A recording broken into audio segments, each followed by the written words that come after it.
Now tuned into the greatest. The Run with Manny Wilson podcast. The Run with Manny Wilson podcast. The best sports podcast there is. Yes, sir. What's up, everybody? Welcome back to The Run with me, Manny Wilson, all the way from Detroit to Chicago to your speakers and headphones. I appreciate you tuning in to the first interactive sports podcast, a community that makes sure your voice is heard. So if you hear something you agree with, you disagree with, you like or you dislike, or even if you just want to outsmart me on something I said, go ahead, shoot us a quick take, 219-413-9405. And of course, we will play your take back on our next episode. And shout out to SeatGeek for sponsoring this episode. Go ahead and get $20 off your first ticket purchase when you use the promo code TheRunPodcast. Now, this code can only be applied for first-time users on the mobile app or the website. So, I'm not sure about you, but it's a bunch of concerts, it's a bunch of football games, college football games, all of that stuff. So, I got to go ahead and create me an account, use that promo code, get that $20 discount. Anyway, look, man, speaking of football, of course, we're prime time in the season. We had opening week. Happened in this past Sunday and all through the week, actually, because it started off with the Thursday night football, but we're just going to escalate straight to Sunday because I witnessed some good football, I witnessed a lot of bad football. Kind of goes both ways. But in this particular instance, I'm talking about the Atlanta Falcons and the Pittsburgh Steelers game here because the Steelers won 18-10 over the Atlanta Falcons. And the big shocker about this game was the Steelers won without scoring a single touchdown. They literally did not score one touchdown. They kicked 6 field goals and beat the Atlanta Falcons.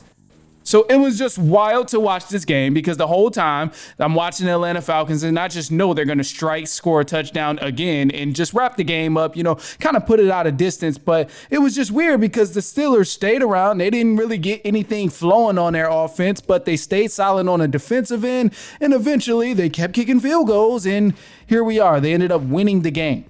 But let's break it down because there was a lot of things that happened. So first off, the Steelers had some lockdown defense. I want to give credit where it's due because it's due to the Steelers right now. Their defense was impeccable this game. Sent Kirk Cousins through hell. TJ Watt was pissing me off all game watching this. TJ Watt is a monster. He was a leader in his position all last season. And now you can see why at the start of the season, he's already carried that same sort of momentum. And then not only was TJ Watt a huge problem on that defensive line for the Steelers, but you also had Montravius Adams, who was also a huge impact on that defensive line. Honestly, the entire Steelers defensive line was just causing ruckus and causing chaos for the Atlanta Falcons. They kept the pressure on Kirk Cousins, couldn't really get a pass off, was swallowed up a bunch of times throughout the game. And I mean, honestly, some of the things that happened aren't on the stat sheet, but if you look there, you'll see TJ Watt had 2 sacks, but the things that happened that aren't on there were because of penalties. So in the penalties, if these things would have counted, we saw 2 additional sacks, a forced fumble, a fumble recovery, all just from TJ Watt on the Pittsburgh Steelers. He was impeccable, man. And he took a lot of offense away from the Atlanta Falcons. And he was just a true home wrecker, honestly. So first and foremost, the defense was solid from the Steelers. I don't want to discredit them at all. Atlanta Falcons had a lot of struggles going on, which I'll touch on in a second. But even on the offensive end, the Pittsburgh Steelers were pretty damn impressive. A lot of people came into the season hating on Justin Fields, saying he's not ready and just kind of clowning Justin Fields based on his prior experience with the Chicago Bears. And we seen a different side of Justin Fields. When he had some solid protection by the O-line, he made plays to Pickens, and he picked us apart. He picked the Atlanta Falcons apart whenever he had time to actually throw the ball. They handed the ball off to Najee Harris. He did his thing running the ball. So when you look at all the different weapons that Justin Fields has now compared to what he had, it's a clear difference of night and day. And it also shows why they had some sort of success running the offense there in Pittsburgh, even though the game was in Atlanta. So I'm happy for Justin Fields. I'm glad he played well. He completed over 70% of his passes, threw for 156 yards, no interceptions, was very patient, took care of the ball, and ultimately controlled the offense for the Pittsburgh Steelers to help them win the game. Even though they didn't score, which I thought they would have, they still were able to continuously put points on the board, which gave them the win. The Atlanta Falcons, on the other hand, they were unable to even put points on the board. The offense was a shit show. It was struggling all game. We've seen maybe at least one drive where it was kind of solid. Actually, two. There was two drives from the Atlanta Falcons that was actually solid. And I witnessed one of them was a touchdown. You ended up getting it to Kyle Pitts. Everyone was happy about that, especially the fantasy owners. But there was another drive that was ruined because of sloppy play. There was a fumble in the red zone that caused them another potential touchdown or another potential 3 points that could have been on the board and helped them out. There was a lot of simple mistakes. Kirk Cousins threw multiple interceptions. Threw an interception earlier in the game, and hey, you kind of had to let it slide. It's the beginning of the game. You can make up for it. But then you get a game-winning drive, and you fail to even get your team in field goal position. You fail to even get a fair shot to win the ball game. You throw another interception. It was bad. It was off. It was awful. And from the Falcons offense, one of the things I noticed is it was just a lot of thinking going on. It was a lot of trying to figure things out at the last second, and that ultimately led to the stupid penalties that they received. You can't do that. You can't really just be out on the field thinking a lot. We all know any professional sport, any sport you're playing, about muscle memory and reacting. We didn't see a lot of that from the Atlanta Falcons. They were struggling. It was a lot of confusion out there on the offensive end, and it showed. I know it's week one. I don't think it's time to, really panic, even though I'm telling you the offense didn't look good. The defense was getting picked apart. I know I'm telling you, hey, it was looking bad, but I really don't think it's time to panic for the Atlanta Falcons just because it's week one, obviously. And we've seen the potential that offense has. We've seen the potential that the defense has. Both sides got to clean some things up. But above all, Kirk Cousins can throw the ball, and they can actually get the ball out and make something happen in the air. And then the Falcons, they did also heavily rely on the ground game, which moved the ball fairly solid against a pretty damn good defense as well. So it's a couple different things to be proud of. If you are standing there for the Atlanta Falcons and you're feeling a little bit down because of this loss. But above all, Steelers definitely earned this game. They played solid, and it was well deserved. So anyway, look, we got a side note here because above the NFL, there was a lot of college football going on as well. College football, some upsets happened. The big Alabama game was almost very scary for a lot of Alabama fans.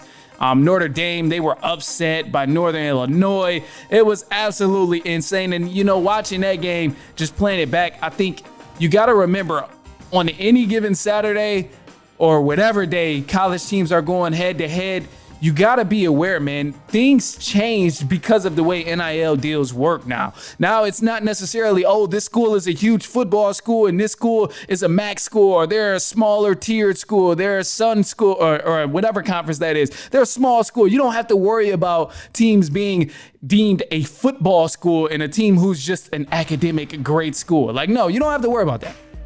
Now you got to worry about NIL because at this point, it's not about the history of a program and how well this school has been historically. It's about how much money are they throwing to build a new roster, and are they picking the right guys? Because seeing a number 5 team in Notre Dame go down to Northern Illinois, not saying that those guys aren't good or whatever, but that's a damn shame. That just shows you it does not matter what name your school has, what logo your school has. At the end of the day, you got to go out there and play against another elite school or elite athletes that could have went somewhere else, but they decided to go take advantage of the opportunity where they are. So just keep your eyes out. Don't get too comfortable. Some of y'all got these easy schedules on the college football schedule, and don't get too comfortable because just know it might be some sleeper schools out there. They might not have the numbers to be ranked. They might not have the popularity to be ranked and voted in to the top 12 and all of that. But just know they are some animals because even Alabama, they struggled. They struggled for a hot minute against South Florida. It was looking scary all game, and the score didn't really reflect that if you just check the score and seeing what happened. But the score also doesn't tell you when you look at it at a first glance that Alabama was struggling all the way up into the fourth quarter, that they didn't pull away until they scored 28 points in the fourth quarter. So, hey, just be aware. Michigan got spanked by Texas. There's a lot of smaller schools. U of I, they ended up beating Kansas, who was ranked number 19. There was a lot of schools out there that they don't have the notoriety, or they don't have the name of a football school, but they made something happen. So got to be happy about that. Anyway, look, man, shoot us a quick take, 219-413-9405. And of course, we'll play your take back on our next episode. Look, we got some news for the run coming up in just a sec, so don't go anywhere. We will have some stuff about college football, the NFL, all of that stuff in just a sec. So stay tuned. We'll be right back.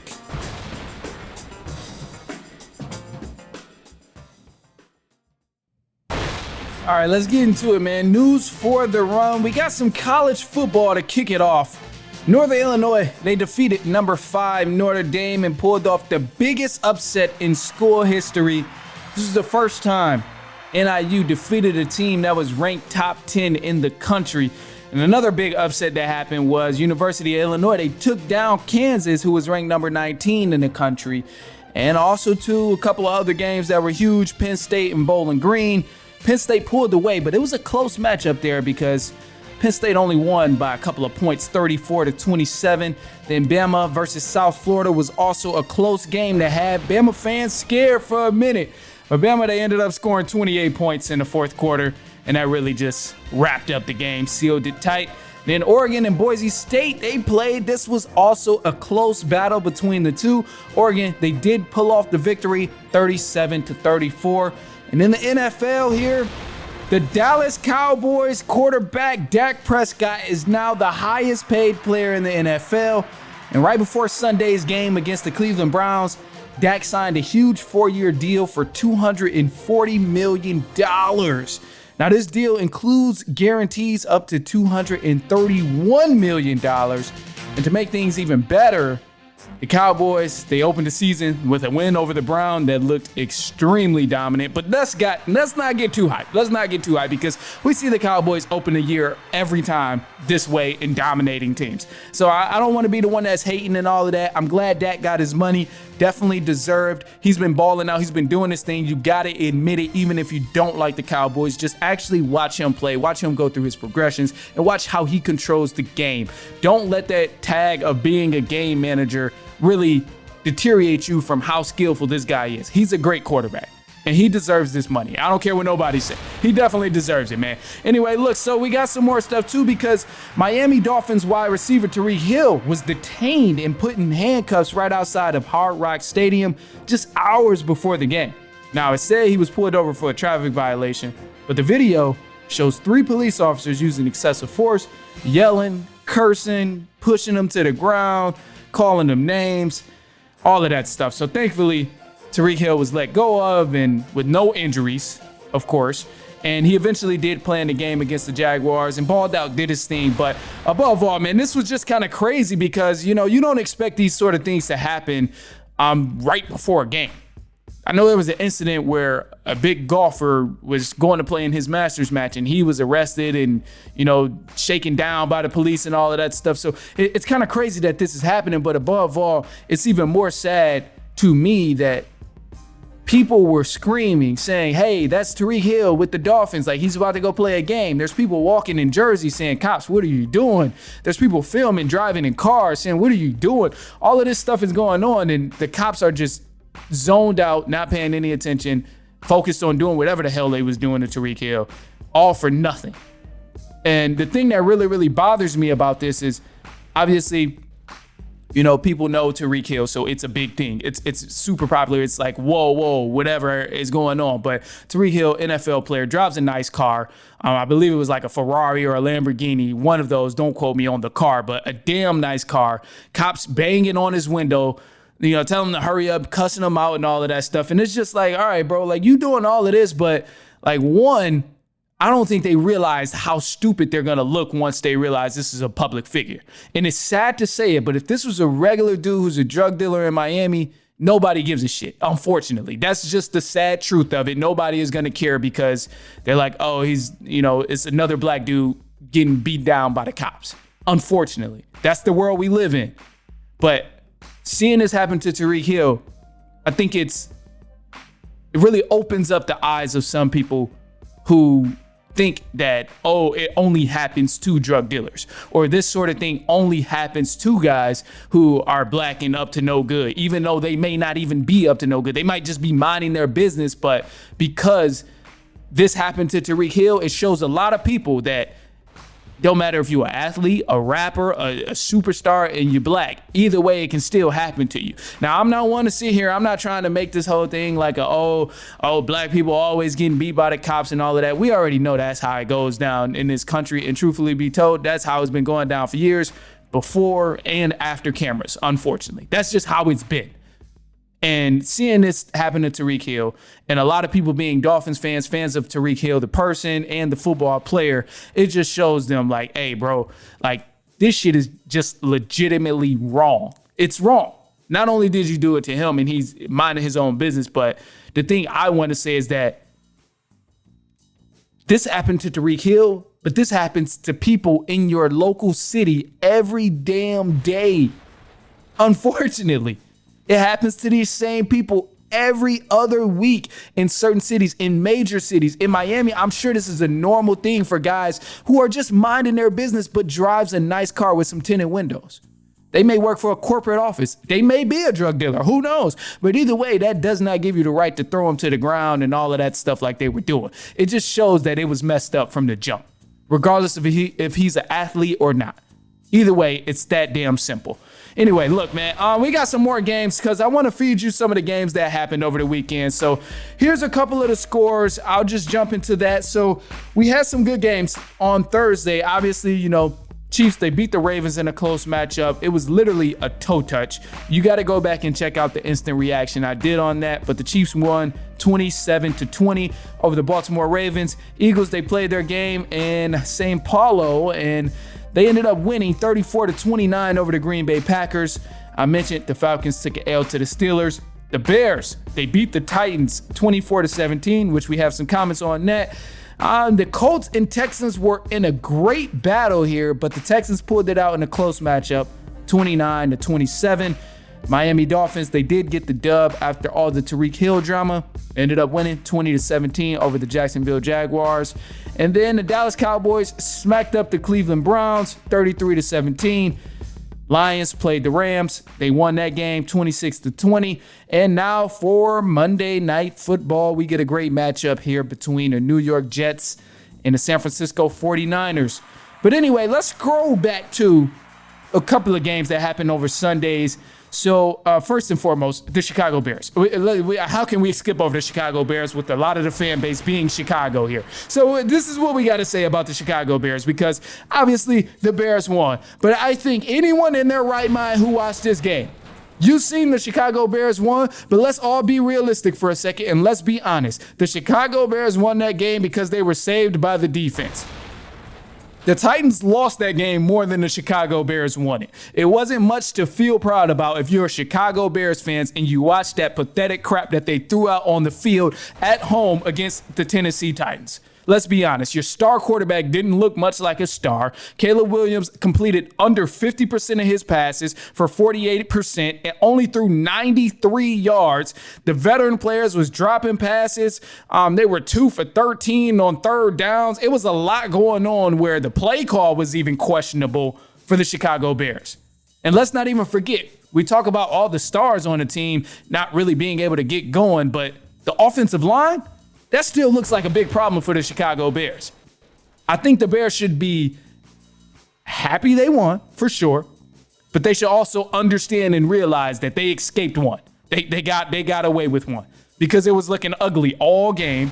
And I don't think they look much better. I know it's opening week, but I don't think they look much better from what we've seen when they had Justin Fields. I mean, so many people was talking about, Justin Fields was the reason the Bears didn't succeed. He was the cancer. No, he was not. It's clear. It's evident that was not the case. Caleb Williams didn't have it going on in this game here against the Tennessee Titans. Mind you, Tennessee Titans don't have an elite defense. Tennessee Titans aren't a top 5 defense, a top 10 defense. Hell, maybe not even a top 15 defense. The offense is not that good. The offense looked pretty cheeky out there. So it's a lot that the Bears could have took advantage of, but they didn't. And for Caleb Williams, I know it's the first game. He's got to adjust and all of that stuff. But even though I was also hyped over the preseason plays we've seen, I still wanted you to understand this was something that we have to erase at the start of the season, because preseason is a different type of players that's out there. You don't have starters out there. You don't have veterans out there. You have rookies trying to make the team. In the regular season, it's a different speed. You got everyone trying to play for their money and trying to play for their families, trying to play for an extension, trying to play for a new contract. All of these things are on the line when you're playing every single regular season game. So guys are going to be in heavy pursuit. Guys are going to get after the quarterback. They're going to give extra effort to make sure they block a pass or tackle the quarterback. And we've seen all of that on display going against the Tennessee Titans, because they had Caleb Williams kind of frantic. He wasn't able to do the same type of things we've seen in the preseason. And I'm just saying, I say all of that to say, yes, the Bears won. They should be proud. They should be happy about it. But above all, they got to get it together. A lot of room for improvement here. And they're going to be playing the Houston Texans next week. It might get ugly. I don't think they'll beat that team down in Houston, because that team down in Houston kind of got it figured out. They had some rust they had to throw off too, and some things they had to fix and things they will fix. But above all, that offense is 50 times better than the Tennessee Titans. So I'm just saying, Bears, when you go out there and you play the Houston Texans, expect an L. Expect an L, because the Texans aren't going to lie down and give you multiple opportunities to come back and win the game. The Texans are going to run the score up on you if you let them. Give CJ Stroud the ball 15. Give CJ Stroud the ball multiple times if you want to. I guarantee you he turns it up and put it in the end zone. Joe Mixon, he ran the ball 30 times against the Colts. Bears defense is not equipped for that right now. So I'm just saying, Bears, be happy about your win, but it ain't that much to be excited about, because it's about to get real for you real quick. I'll put it that way. Anyway, look, man, hey, that's all I got for you today. Look, we got a lot of different things going on in the NFL season. So many different games, so many different teams. Could talk about each and every one. And maybe we will at some point. Maybe we'll figure it out throughout the season where we can't talk about all this stuff. But until then, this is all y'all getting. You just got to listen to this episode and call in and let me know if you want to hear more, if that's going to really be the case. Other than that, look, man, I'm going to leave y'all with a positive note here. And the positive note is just going to be to make sure when you're doing something, it's what you genuinely want to do. I know sometimes we got to do some things that we dislike, or, sometimes you got to just take care of business even though you don't want to. But if you're giving away your extra time, make sure you're doing something you genuinely want to do. Don't half-ass it, don't half-step it, and make sure you actually, do something that you genuinely want to do if you're going to give up and sacrifice your free time. It's going to be good for your mental health. I'm going to leave y'all there with that positive note. Other than that, man, look, share this to a cousin, a brother, an aunt, an uncle, a niece, a nephew, a coworker, a friend, a family member, your side piece, your main piece, whatever the case is. Go ahead, share this with them, especially if I talked about their favorite player or favorite team. Other than that, look, man, that's all we got for y'all today. We're going to be back later on next week. Oh, and the San Francisco 49ers going to win tonight over the New York Jets. But other than that, I'm up out of here, and I'll see y'all later on this week.